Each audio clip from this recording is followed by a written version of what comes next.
네, 반갑습니다.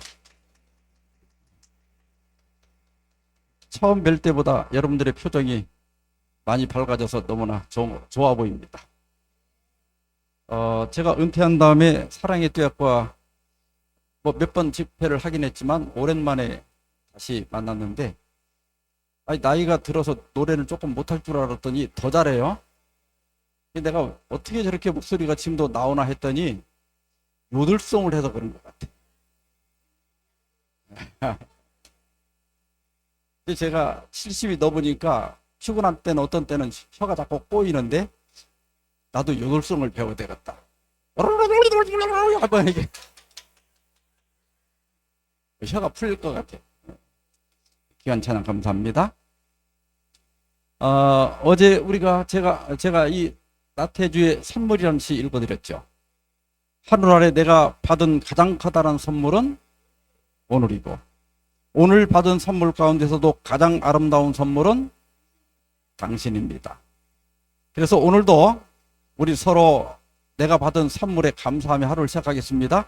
자리에서 다 일어나셔가지고 앞, 뒤, 양옆 4명씩 끌어안고 10년 만에 만난 것처럼 당신은 나의 선물입니다.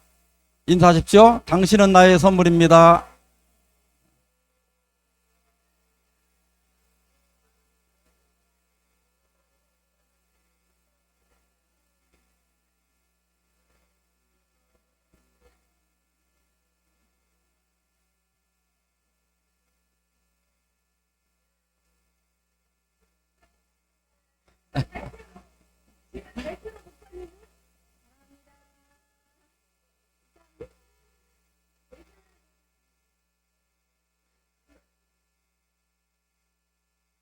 예, 오늘은 어제도 훨씬 더 진심으로 안아주는 것 같네요. 정말이에요. 저 부산에 사는 아들보다, 저 서울에 있는 딸보다 지금 내 옆에 있는 사람이 진짜 오늘 나의 선물입니다. 한번 생각해 보세요. 여기 아무도 없고 나 혼자 있다. 눈물 날 거예요. 그래서 우리가 항상 사람을 소중히 여겨야 된다. 인연을 귀하게 여겨야 된다. 그렇게 생각합니다. 오늘은 마음의 상처 꿰매기, 이런 제목으로 말씀을 드리고자 합니다. 제가 몇 년 전에 인터넷에서 한 글을 읽었는데 너무 마음이 아픈 거예요. 한번 읽어보겠습니다. 왜 자꾸 나만 불행하고 힘들게 사는 것 같을까요? 그래서 자꾸 주변 사람들의 불행을 바라는 나쁜 마음이 생겨요.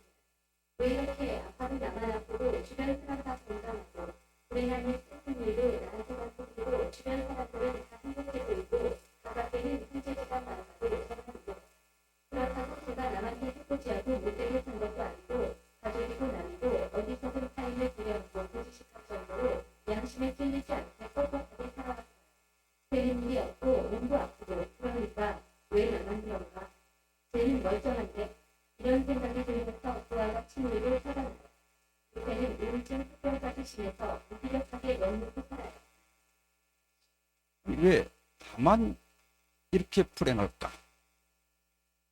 주변 사람들 다 잘 사는데 왜 나만 암에 걸렸을까?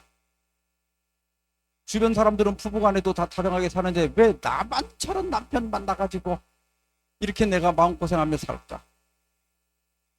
이런 분들이 가끔 있습니다. 그 밑에 댓글에 보니까 어떤 분이 사람이 운명이다. 이 책 추천드려요. 행실이 선한 자에게는 반드시 남은 경사가 있다. 그 다음에 이게 명심보감에 있는 말이죠. 적선지가 필류여병이다. 행실이 선한 자에게는 반드시 남은 경사가 있다. 그랬더니 원래 글을 쓴 분이 다시 이렇게 답을 달았어요. 댓글들 좋은 말씀들 많으시고 저보다 힘든 분들도 계시고 그러네요. 책에 있는 좋은 글귀 써주신 거 고맙지만 행실이 선한 자에게는 남은 경사가 있다. 이런 말 안 믿어요. 주변에 이기적이고 못됐는데 잘 사는 사람 많이 봐서요. 착하게 사는 건 행복과 관계없는 것 같아요. 자기가 당한 불행이 얼마나 억울하고 마음이 아프면 그런 위로조차도 도움이 안 되는 거예요.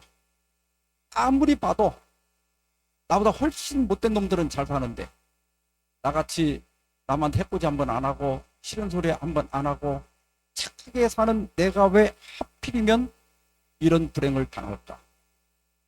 간혹 살다 보면 우리도 가끔 내가 그런 일을 당할 수도 있고 또 주변에서 그런 사람들을 보게 됩니다. 근데 우리가 성경에 보면 성경의 한 시편 기자도 똑같은 경험을 했어요. 한번 읽어보겠습니다. 하나님이 친구를 나는 거의 넘어질 뻔하였고 나의 걸음이 미끄러질 뻔하였으니 이는 내가 자기의 풍성함을 보고 얼마나 저를 질투하는 뿐이로다.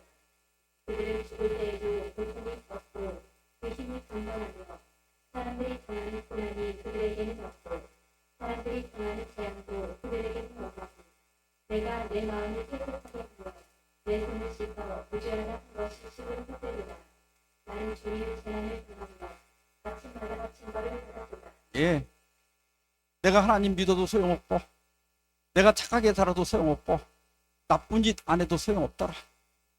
언젠가 나쁜 짓 다 하고 남 속이고 사기 쳐먹고 하는 사람 더 잘 사는데 왜 이렇게 착한 나는 이렇게 못 살고 경제적으로 어렵고 아픈 일을 당하고 또 암도 걸리고. 그래서 제가 지금까지 살면서 많은 사람들을 이렇게 겪어보니까요, 겉으로는 다 멀쩡해요. 뭐 여기 와서 같이 인사하고 뭐 웃고 이렇게 할 때는 다 괜찮아요. 그런데 마음 한 자락만 이렇게 들추고 들여다보면 상처 하나쯤 없는 분들이 거의 없습니다.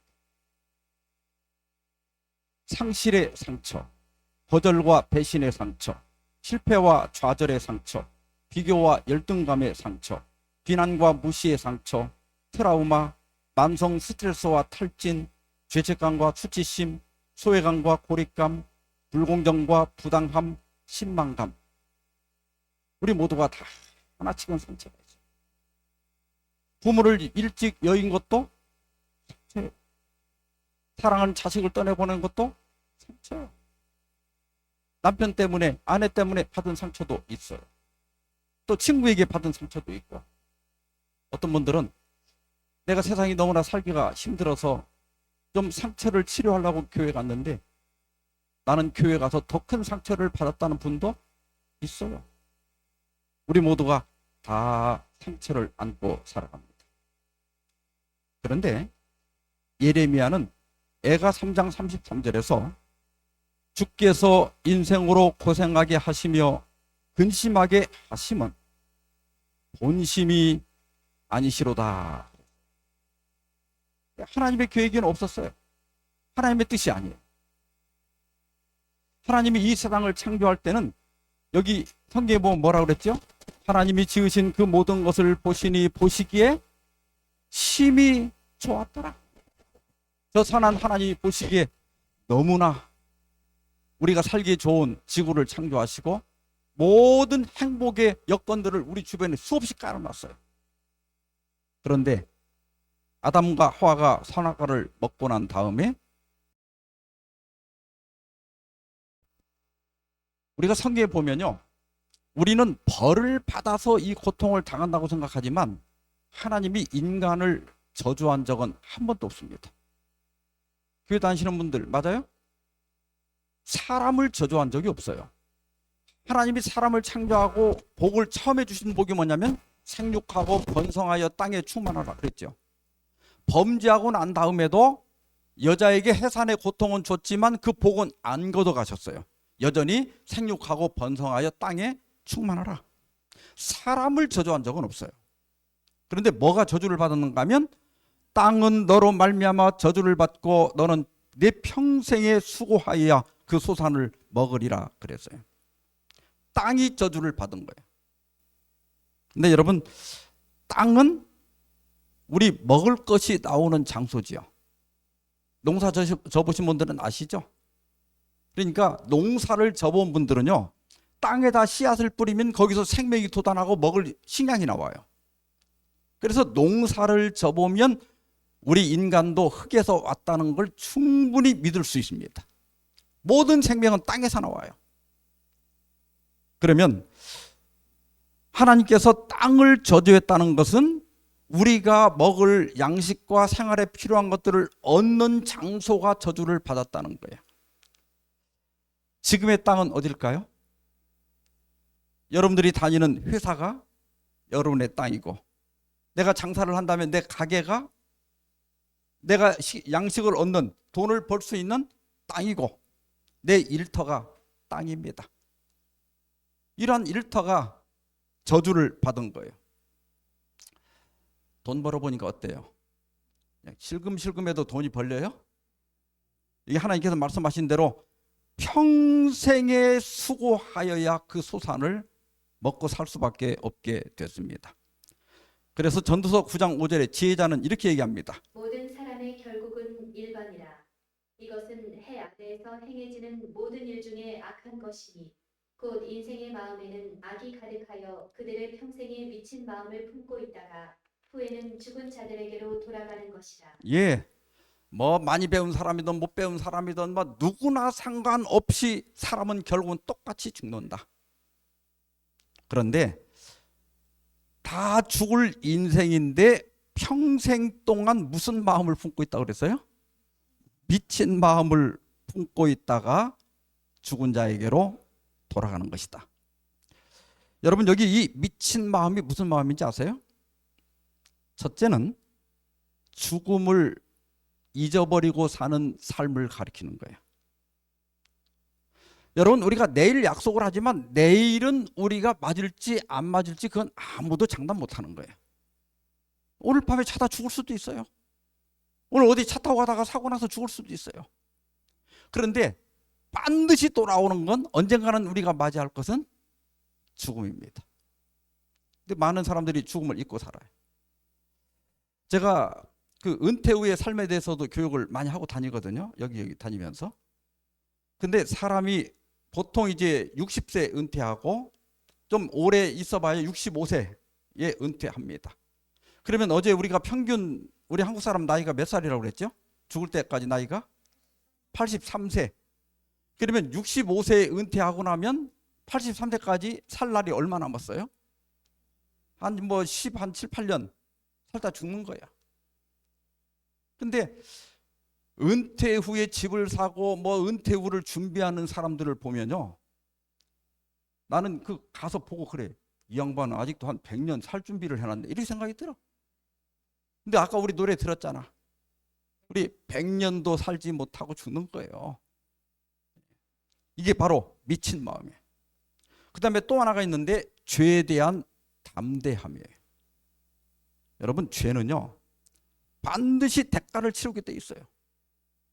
성경이 그걸 가리키고 교회가 그걸 가르치는 거예요.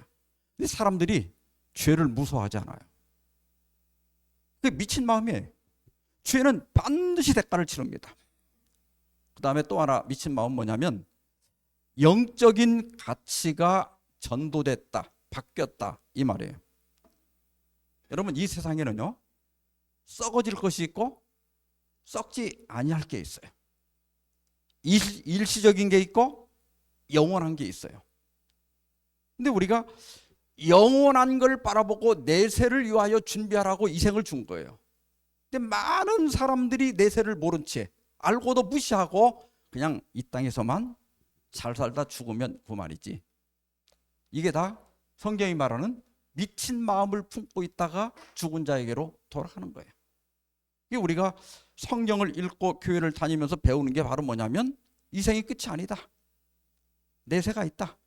우리가 이 한 세상을 사는 것은 내세를 위하여 준비하기 위해서 사는 것이지 이 한평생 잘 살다 죽는 것이 인생이 아니다. 그것을 가르쳐 주는 것이 성경입니다. 그래서 우리가 잘 살아야 돼요. 그런데도 불구하고 우리 삶에는 많은 고난이 있습니다. 여러분, 죄로 망가진 세상에 살면서 이게 아프고 고통스러운 게 정상이에요. 여러분, 삶은 고단한 게 정상입니다. 사람은 외로운 게 정상이에요. 이게 외로우면 왜 나만 외롭나 이러지 말고 다 외로운 거야. 혼자 살아도 외롭고 둘이 살아도 외로운 게 사람이에요. 불안한 게 정상입니다. 사람은 늘 바쁜 게 정상이에요. 한가하고 이런 사람 없어요. 나이 들면 아픈 게 정상이에요. 연대 드신 어떤 집사님들 저한테 와서 목사님 저를 위해서 기도 좀 해주세요. 어디가 아프세요? 아니 무릎도 아프다고 그러고 어떤 분은 허리 아프다고 그러고. 제가 그래요. 집사님 차도 쇠로 만든 차도 한 10년 타면 여기저기 고장 나는데 아니 뼈하고 살로 만들어지 몸 가지고 이제 70년 80년 살았으면 잘 살았지. 아픈 게 정상이에요. 그러니까 아픈 거 낫게 해달라고 하지 말고 아파도 행복하게 살게 해달라고 기도하세요. 그게 지혜로운 거예요. 이게 기도를 잘해야 돼. 나는 기도 응답받지 못한 기도가 하나도 없어요. 나는 안 아프게 해달라고 기도 안 하거든. 왜냐하면 늙으면 아프고 병나고 고장나는 게 정상이야. 그 대신 기도를 어떻게 하라고? 아파도 행복하게 해주세요. 이게 긍정적인 삶의 태도야. 자녀는 공부를 못하는 게 정상이야. 막 서울대 가고 이게 비정상이야. 그게 우리 아들이 대학도 어디 뭐 지방대학 가고 그러면 응, 네가 정상이다 그래야 된다니까. 돈은 항상 모자란 게 정상이야. 여러분 돈 벌어보니까 돈 남는 사람 있어요? 여러분들 중에? 아무도 없어. 내가 돈 달라고 하면 줄 사람 하나도 없어. 남는 돈이 있어야 주지. 돈은 암만 벌어도 모자란 게 정상이야. 그러니까 그런 거 갖고 속상해할 필요가 없습니다. 배우자는 안 맞는 게 정상이야. 사람이 희한한 게 뭐냐면 나하고 똑같은 사람한테는 매력을 못 느낀대요. 나하고 좀 달라야 멋있어 보이는 거야. 그러니까 연애할 때는요 말이 없는 사람은 말이 많아갖고 여자가 막 철철철철 해주면 너무너무 막 귀엽고 막 재밌고 그래갖고 이제 그 여자한테 뿅 가. 근데 그 여자는 자기는 말을 좀 참고 안 하려고 해도 맨날 실수하거든. 그런데 말이 없는 그 남자가 어쩐지 마음에 들어. 그래갖고 이제 둘이 살아.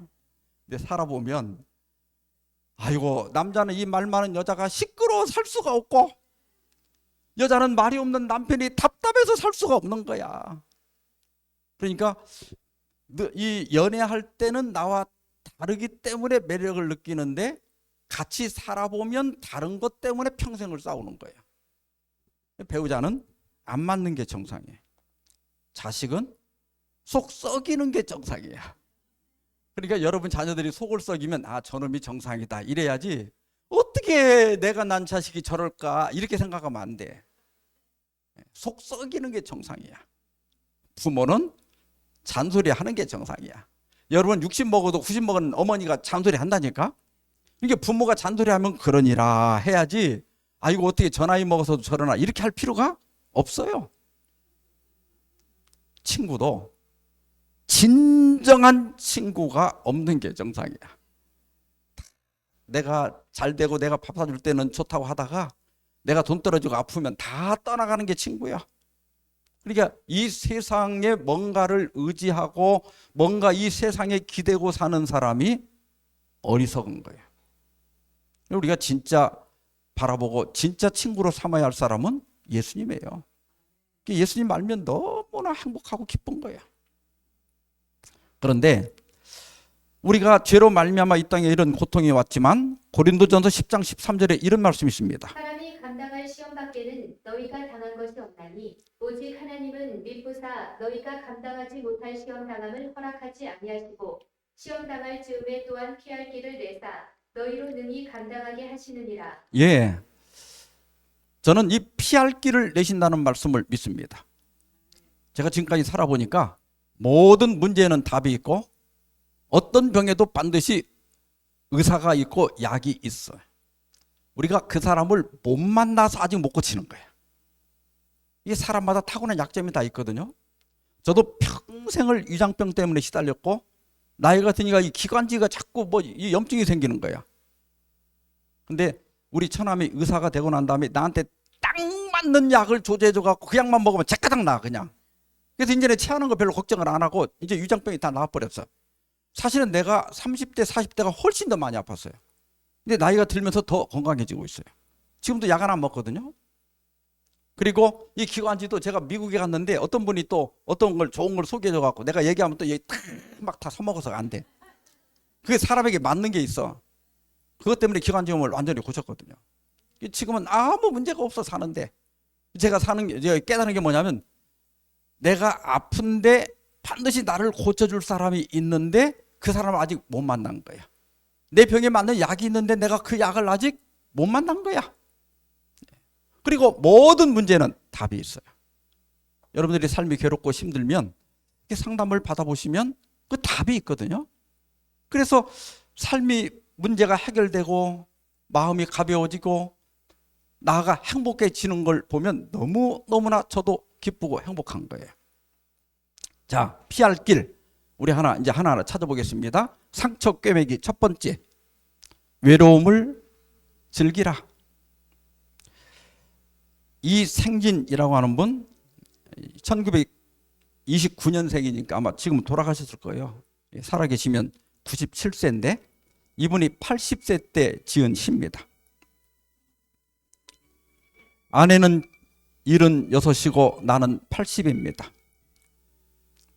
지금은 아침 저녁으로 어깨를 나란히 하고 걸어가지만 속으로 다투기도 많이 다툰 삶입니다.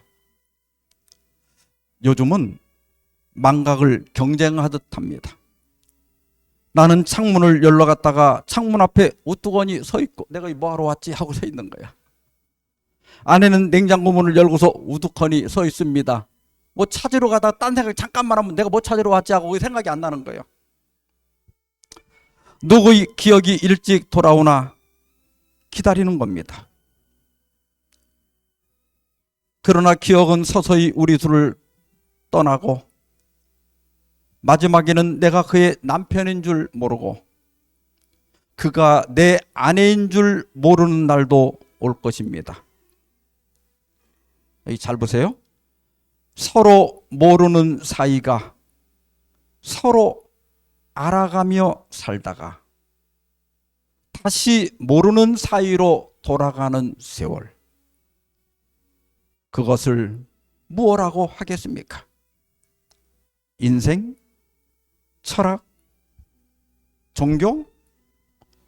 우린 너무 먼 데서 살았습니다. 그러니까 사람이 서로 모르는 사이가 서로 알아가며 살다가 나이 들어서 서로 모르는 사이로 돌아가는 세월. 나중에는 남편을 못 알아보고 아내를 못 알아봐요. 치매가 와가지고.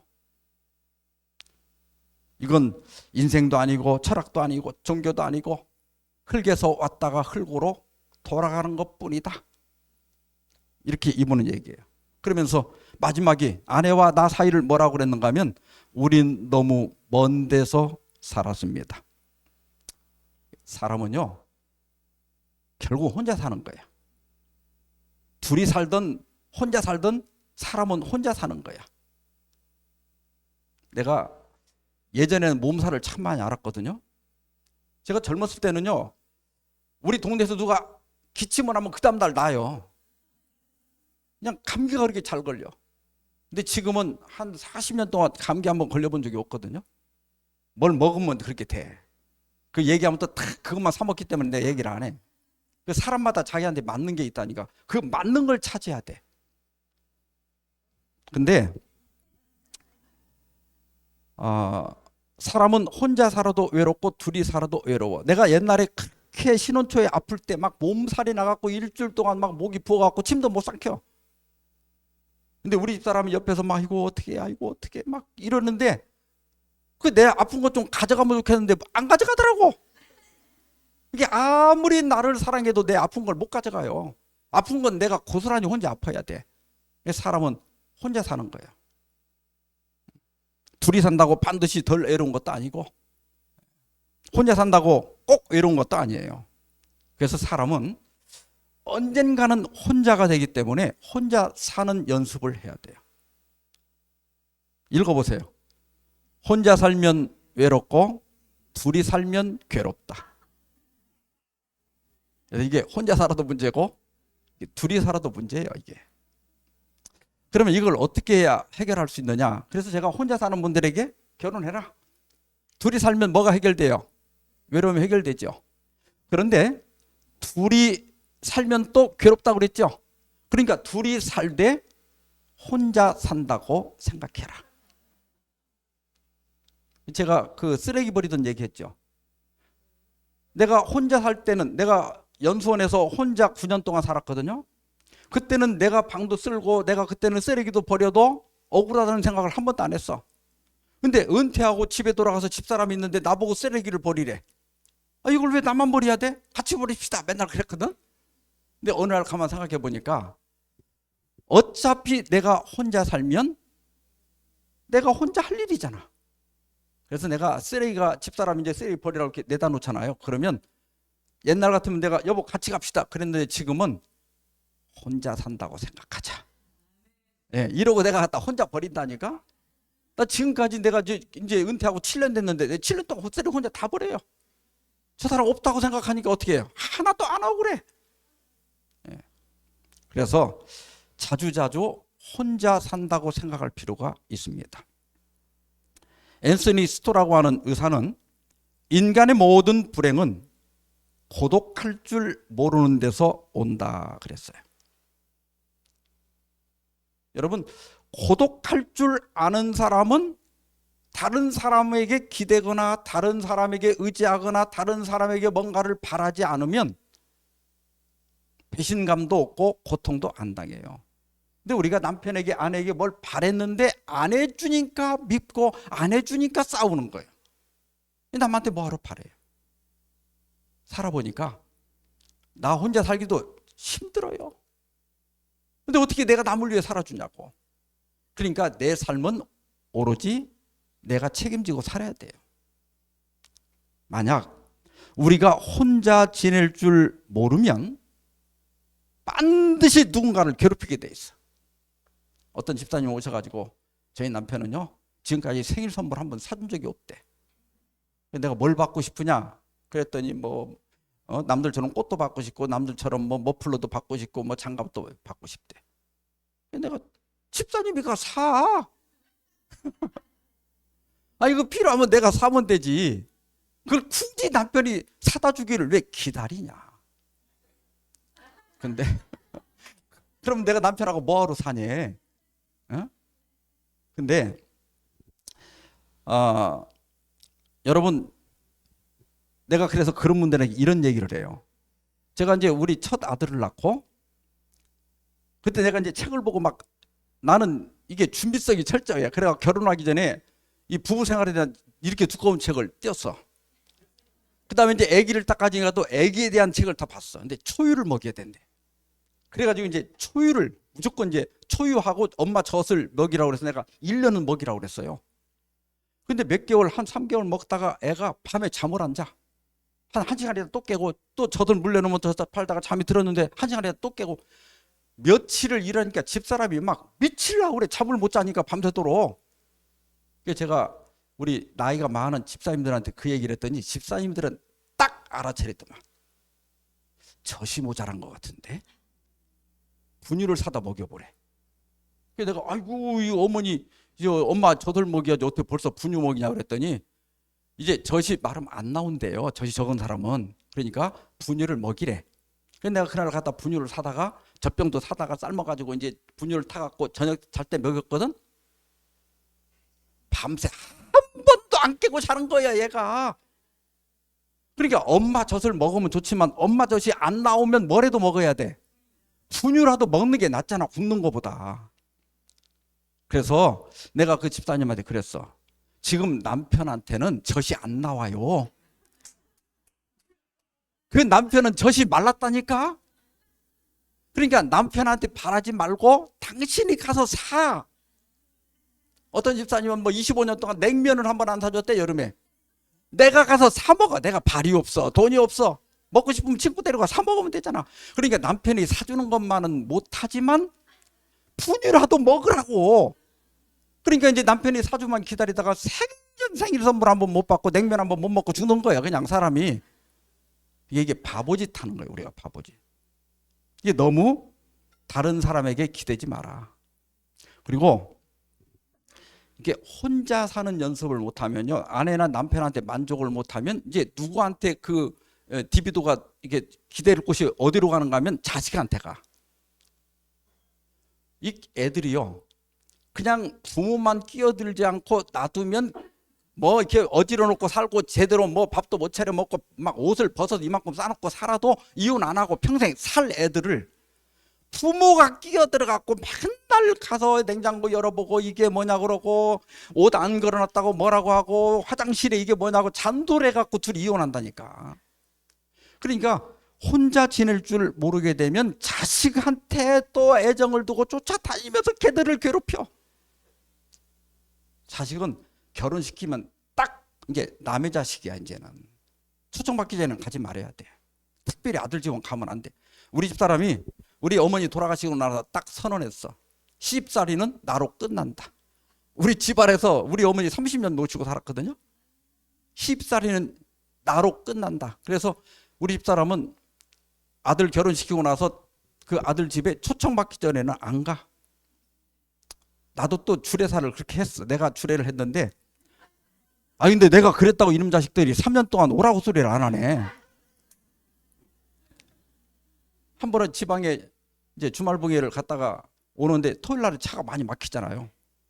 강남 좀 오면요, 집에까지 1시간 남았다는데 30분을 가도 1시간 남았고 2시간 가도 1시간 남아. 계속 밀려갖고 차가 가질 않아. 근데 이제 우리 아들이 사는 그 강남 쪽에 이렇게 길 안내가 딱 뜨니까 저리로 가면 아들 집을 갈 수 있니? 갈 수 있다고 그랬더니 그러면 글로 빠지래요. 그래서 이제 3년 만에 애들 집을 가나 보다. 그러고서 이제 갔어. 그래서 아파트 주차장으로 들어가려고 하니까 들어가지 말래. 여기를 한 바퀴 돌으래. 한 바퀴 돌았더니 됐다고 집에 가재.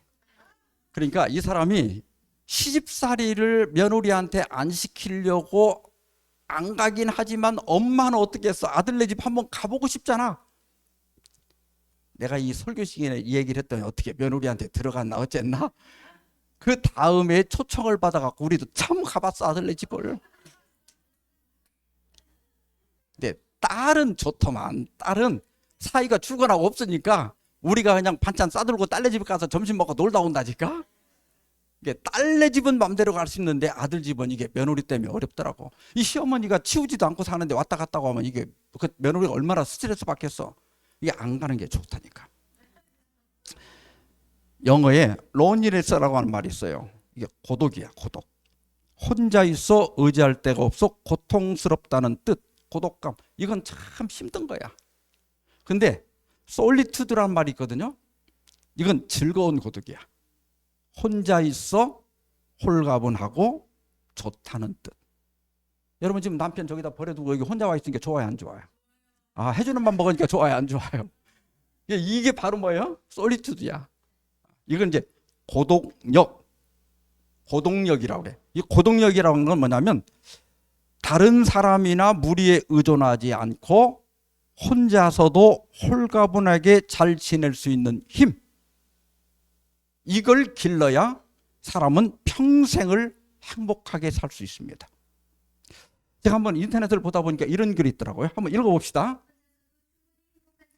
결코 외로움을 달래기 위해 누군가를 도구로 삼지 않습니다. 이들이 누군가의 곁에 머물기로 했다면 그것은 상대의 존재 자체가 그만큼 가치 있다는 자발적인 선택의 결과입니다. 영국의 정신분석학자 도널드 위니콧이 강조했듯 혼자 있을 수 있는 능력은 정서적 성숙의 핵심 지표입니다. 이런 성숙함을 갖춘 사람은 관계 속에서 과도한 집착이나 의존 대신 건강한 신뢰를 만들어냅니다.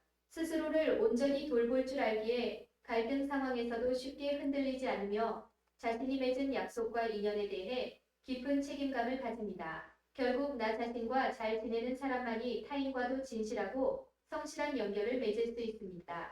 가장 단단한 관계는 역설적으로 혼자서도 온전한 두 사람이 만날 때 비로소 완성됩니다. 예. 혼자 있을 수 있다고 하는 것, 혼자서도 행복할 수 있는 그것이 성숙의 지표다. 진짜 우리가 성숙한 사람이라면, 우리가 어른이라고 하면 혼자서도 잘 살 줄 아는 사람이 돼야 된다. 이렇게 혼자 잘 사는 사람끼리 만나야 온전한 두 사람이 만날 때 가장 단단한 관계가 완성된다. 그러니까 내가 내 남편 잘못 만난 것 같아. 내가 내 아내 잘못 만난 것 같아. 이렇게 생각하는 사람들은 무언가 내가 남편이나 아내한테 바라고 기대는 게 있으니까 그래요. 저 사람이 내 뭔가를 채워줬으면, 내 사랑을 좀 채워줬으면. 그러나 사실은 그런 게 필요 없는 사람끼리 만나야 서로를 괴롭히지 않아요. 제가 60까지는 상담을 하면서 내가 한갑될 때까지는 이제 문제가 있다 그러면 그 남편 데려오라고 그래가지고 그 둘을 변화시켜갖고 잘 살게 해보려고 굉장히 노력을 했어. 근데 내가 수많은 시행착오 끝에 깨달은 게 뭐냐면 사람은 안 바뀐다. 그래요, 안 그래요? 그래요, 안 그래요? 나부터도 안 바뀌잖아. 그래서 내가 그때부터는 뭐라고 하는가 하면 이게 사람을 바꾸려고 하는 게 아니라 그냥 그 남편, 그 아내를 그대로 두고, 안 바꾸고 그대로 두고 혼자 살 수 있는 능력을 기르는 게 훨씬 낫다. 그리고 이게 너무 안 맞는 부분은요, 어떤 수를 써도 안 돼. 그러니까 서로가 안 맞으면 자주 만나면 안 돼. 방도 각방 쓰고 대화도 많이 하면 안 돼. 내가 부부 대화법을 가르쳐갖고 대화를 시켰더니 대화하다가 싸우기만 해. 더 나빠져. 그래서 대화도 하지 마라. 그냥 아침에 밥 줘. 나 나가. 요 소리만 하고 아무 말도 하지 마라. 그냥. 아니 진짜 내가 그렇게 했더니 훨씬 덜 싸우더라니까. 얼굴을 안 보니까 싸울 일이 있어야지. 그러니까 이 사람이요, 안 고쳐져. 나이가 들면 이게 더 머리가 굳어져 갖고 더 안 변한다니까. 더 인생이 고집만 남아. 고집만. 그러면 말을 안 하고 서로 이렇게 좀 간격을 떼어놓는 게 좋아. 난 우리 집사람이 이제 장인어른이 장모님 돌아가시고 혼자 계시니까 요새는 요양보호사들도 주중에만 일하지 주말에는 일을 안 해요. 그래 이 사람이 이제 갔다가 화요일날 돌아와. 반은 이 사람이 거기 가 있거든. 이게 처음에는 이제 아버지 때문에 고민을 많이 하는 거야. 여보, 아버님을 좀 집에 여기 우리 집에 데려와서 모시고 있으면 어떨까? 나도 우리 아버지 어머니를 30년을 모셨는데 안 돼, 이 말을 못 하겠더라고. 내가 며칠을 고민했어요. 내가 생각 좀 해보겠다고. 그러다 그랬어. 여보, 나도 이제 70이 다 돼가고, 그때 지금 70 넘었지만 이제 몇 년 전에 나도 이제 벌써 70이 다 돼가고 아버님도 이제 90이 넘었는데 아버지도 내가 불편하고 내가 아버지도 불편할 거야. 근데 아버지는 밥을 이렇게 다 만들어서 데워만 먹어도 안 되는 거야. 몇 번 불날 뻔했다니까요. 이게 국을 데워 먹으려고 이렇게 올려놨다가 이제 힘드니까, 연세가 드셨으니까 잠깐 눕는다고 누우면 그냥 잠들어 버려. 이게 막 타갖고 집안에 연기가 막 가득한 거요. 이게 아버지는 그게 안 되는 분이고, 나는 당신이 냉장고에 해놓으면 내가 찾아서 다 데워 먹을 수 있으니까 당신 아버지 집에 살고 일주일에 한 번만 와서 반찬만 해놔. 내가 그랬어. 난 집사람 없이 이렇게 사는데 집사람 있으면 있어서 좋고 없으면 홀가분해서 좋다니까. 그래 안 그래요? 있으면 있어서 좋고 아내가 없으면요 얼마나 홀가분한지 몰라. 그러면 그래서 있으면 있어서 좋고 없으면 없어서 좋은 거예요. 정호승 씨가 쓴 수선화에게.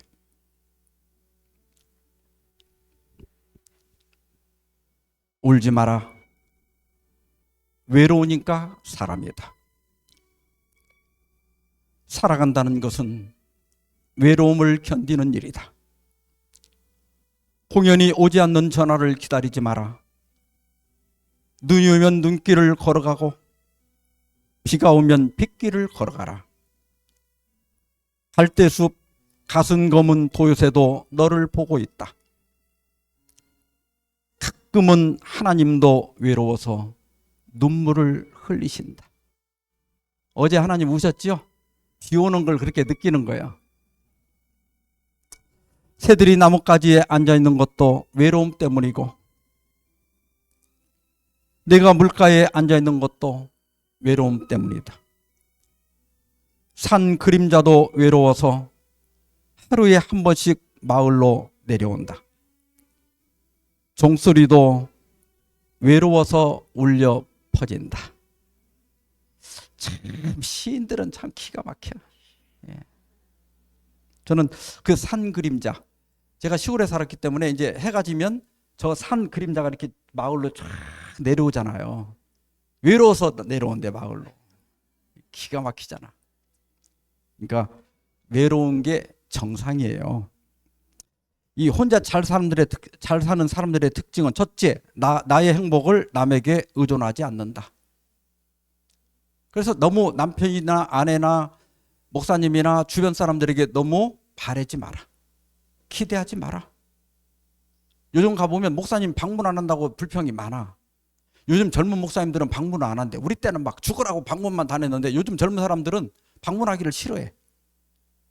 그래서 제가 방문 안 오면 어때? 또 와야 돼? 이게 독립해야 돼. 나의 행복을 남에게 의존하지 마라. 두 번째, 자신만의 세상에 갇혀 살지 않는다. 다시 말하면 다른 사람과 사귀지만 자기 취향대로 산다. 논어에 보면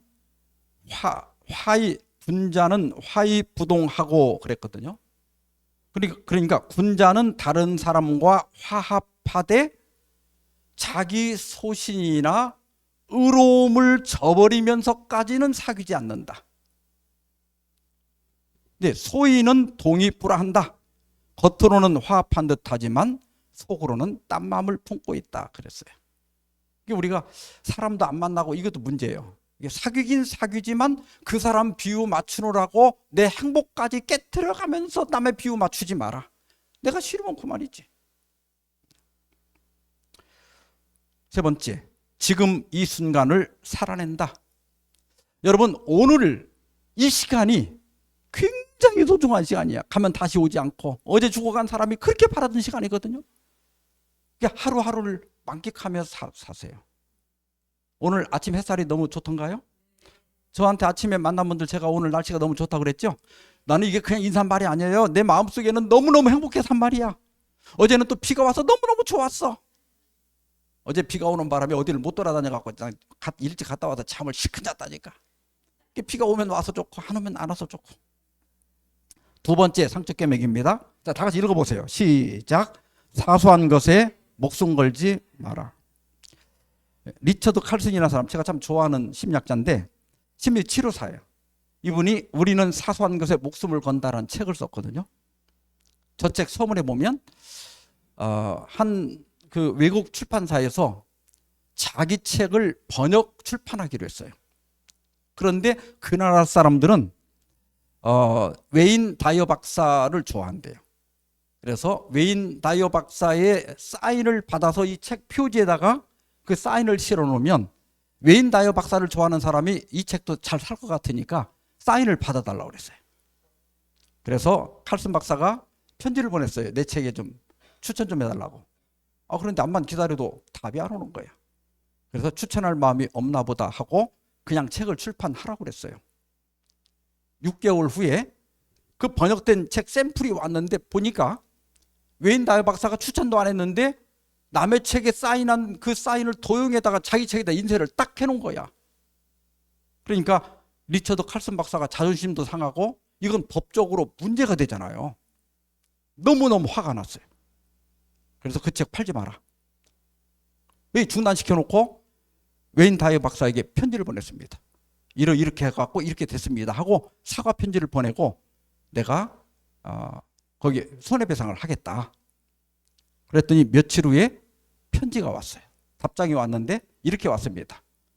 리처드, 조화롭게 사는 데는 두 가지 규칙이 있어. 첫째, 사소한 것에 연연하지 말라. 둘째, 모든 것은 다 사소하다. 서명은 그냥 쓰게 놔두시오. 친애하는 웨인. 멋있어요? 예, 이런 때는 박수 한번 쳐도 괜찮아요.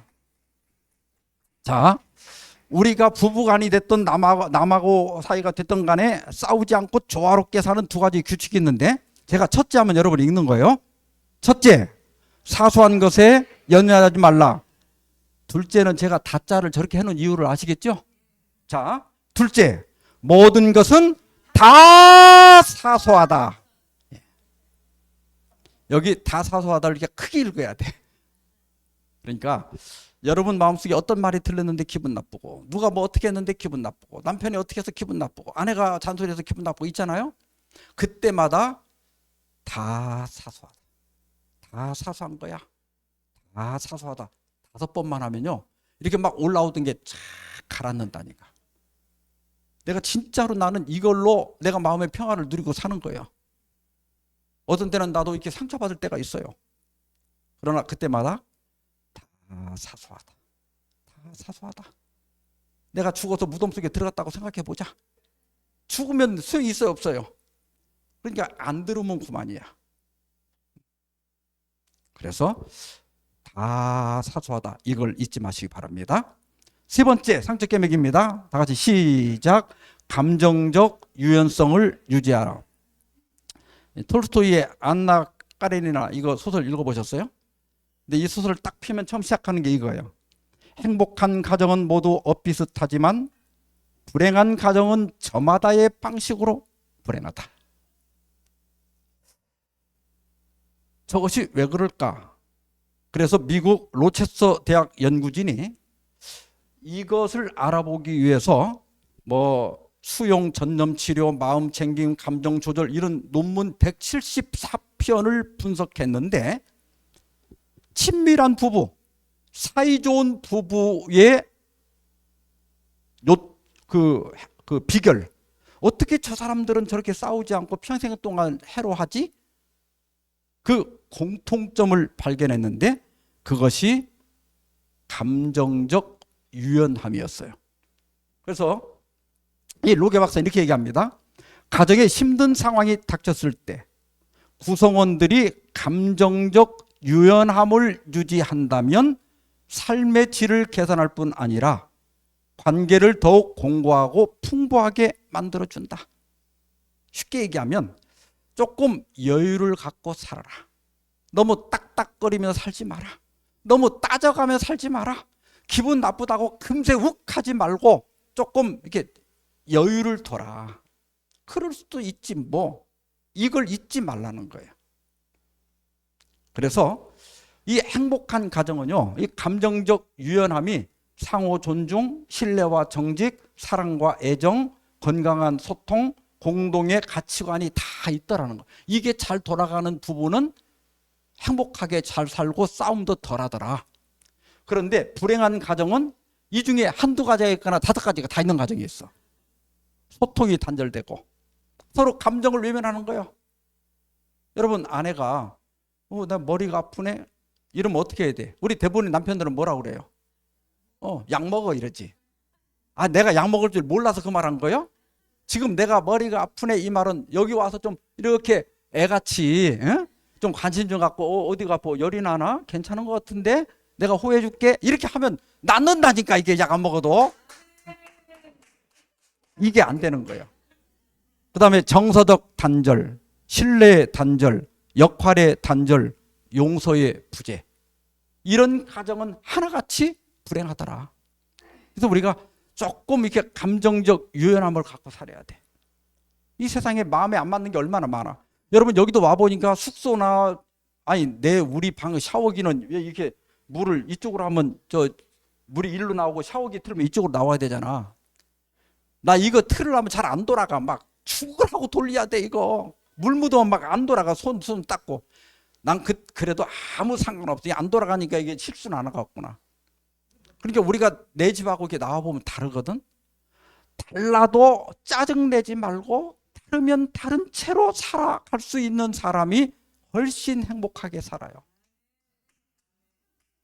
여러분 여기 와서 이제 효소 그거 먹고 나서 이제 밥을 주는데 내가 옆에서 보니까 요만큼씩 줘. 근데 이것도 불평을 갖고 먹으면 이게 배만 고프고 왜 이게 사람 먹으라고 줬나 이래. 근데 나 다 잘 되라고 주는 거잖아. 그 생각 하나면 배고픔을 견딜 수 있는 거예요. 이게 사람이 유연함을 갖고 살아야 돼. 뭐든지 같이 이렇게 여럿이 살다 여러분 혼자 자다가 이제 옆 사람하고 자면 옆 사람이 자다가 깨기도 하고 옆 사람이 코를 골아도 그래도 이 환경이 바뀌면 바뀐 대로 이해만 하면 훨씬 짜증이 들라. 근데 저 양반은 이렇게 일을 가러 아니 저 사람이 화장실을 자주 가 이렇게 자꾸 따지면 힘든 거예요. 이게 조금 유연함을 갖고 살아라. 자, 마지막 네 번째로 진정한 치료자에게 가라. 일본에 킨추쿠라이라는 게 있어요. 킨추쿠로이. 이게 킨 하면 금이란 뜻이고 츠쿠로 하면 수선이란 뜻이고 이는 그냥 명사로 붙은 거예요. 어미로 붙은 겁니다. 도자기의 손상된 부분을 오칠로 접합하여 금가루를 불려 수선하는 일본의 공예 이렇게 되어 있는데 이 킨추쿠로이가 처음 시작된 것은 이 제8대 슈군인 아시카가 요시마사라고 하는 때문에 시작됐어요. 이 사람이 아주 아끼던 찻잔이 있었는데 이 찻잔을 떨어뜨려갖고 깨뜨렸어요. 너무 아까워가지고 이걸 중국으로 보내갖고 수리를 해갖고 왔는데 그 이어붙인 부분이 영 거슬리는 거예요. 그래서 한 장인을 불러가지고 좀 이것 좀 어떻게 눈에 안 거슬리게 고쳐봐라 그랬더니 여기다가 금가루를 뿌려갖고 저렇게 고쳐왔는데 예전보다 더 멋있어진 거예요. 이게 깨지지 않았으면 좋지만 깨졌더라도 수선만 제대로 하면 오히려 더 아름다운 그릇으로 변하더라. 이걸 킨추쿠라이래. 킨추쿠로이, 금수선. 뭐 우리가 이게 인터넷 찾아보면 금 꿰매기 이렇게 돼 있더라고. 금으로 수선한다 이런 뜻입니다. 여기 한 잡지에 이런 기사가 났는데 좀 읽어보겠습니다.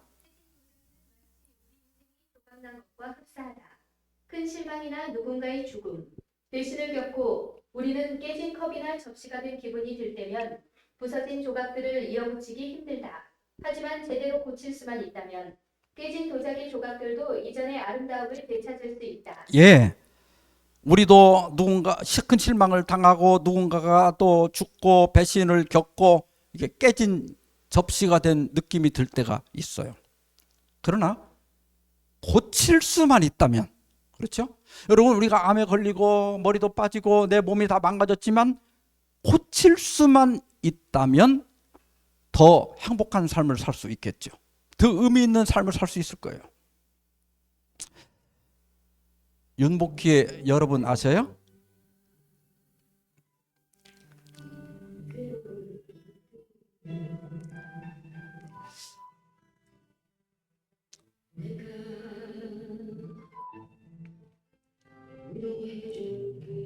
이게 가요가 아니라 원래 복음성가로 만들어졌다는 거 아세요?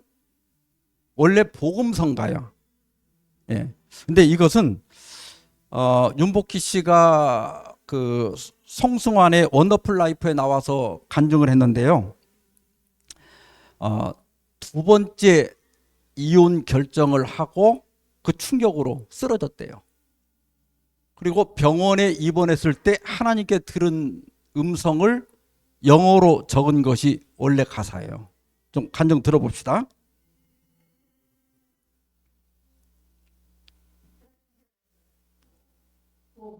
아마 그게 제가 영적으로 굉장히 걱정했는데 육체적으로는 받아들이기가 힘들었나 봐요. 눈을 떠보니까 제가 고려병원에 오른무에 누워 있었어요. 그래서 12월달이었었는데 그때는 그때 기도를 하는데 이제 원유모수 사업 때 너 외롭냐? 내가 너 밀어줄게. 너 서러우니 내가 너 눈물 낼게. 어두움과 험한 길 걸을 때 내가 너한테 줄게. 혹은 영어로 말씀을 하시는 거예요. 그래서 그 자리에서 오른무에서 제가 받았었죠. 말씀하시는 거. 그게 여러분 가사예요. 예. 원래 하나님께서 그를 위로해 준 그 말을 영어로 받아 적은 것이 여러분이라고 하는 원래 노래입니다. 이걸 에일리가 부른 게 있더라고요. 한번 잠깐 감상해 보시겠습니다.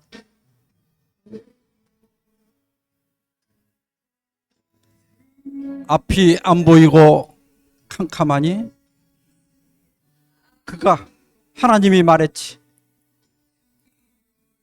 내가 너의 지팡이니까 나만 잡고 따라와라. 내가 사랑이 필요할 때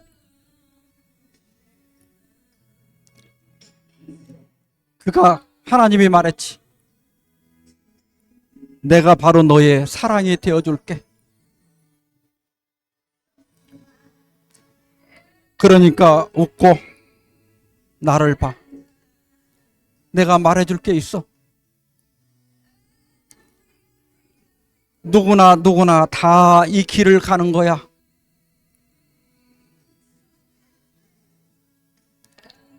그러니까 나를 믿고 어깨를 펴.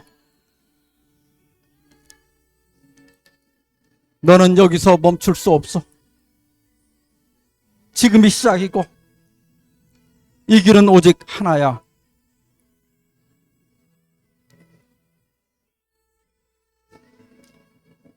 우리 함께 이 험하고 아픈 세상을 같이 걸어가자.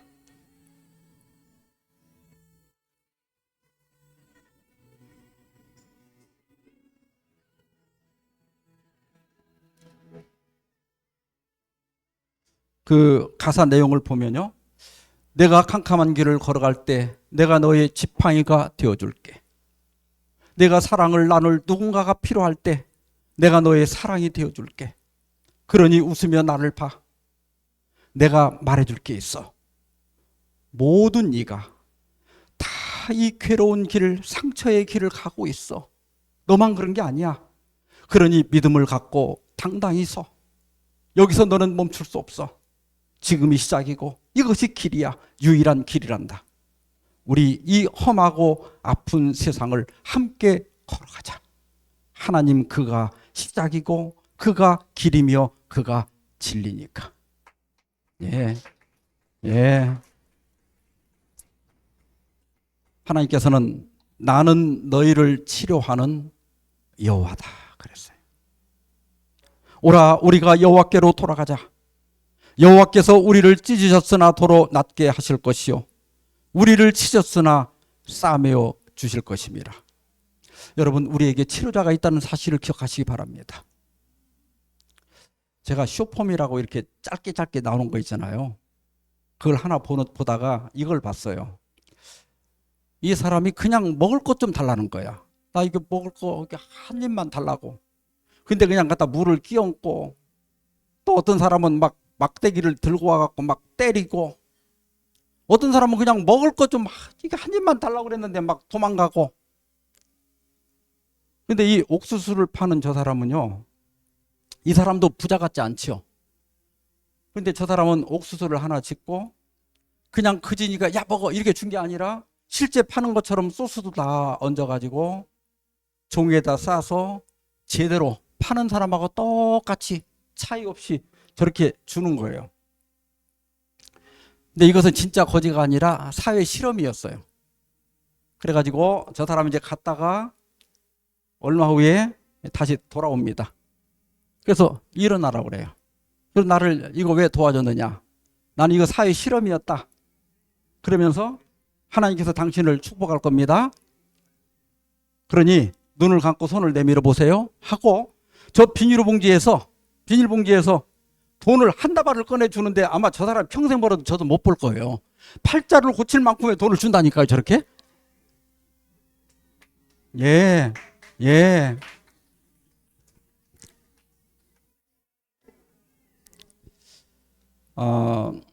저는 이 영상을 보면서 어떤 생각이 들었는가 하면 그냥 먹을 거 달라고 하는데 막 때리고 물 끼얹고 도망가잖아요.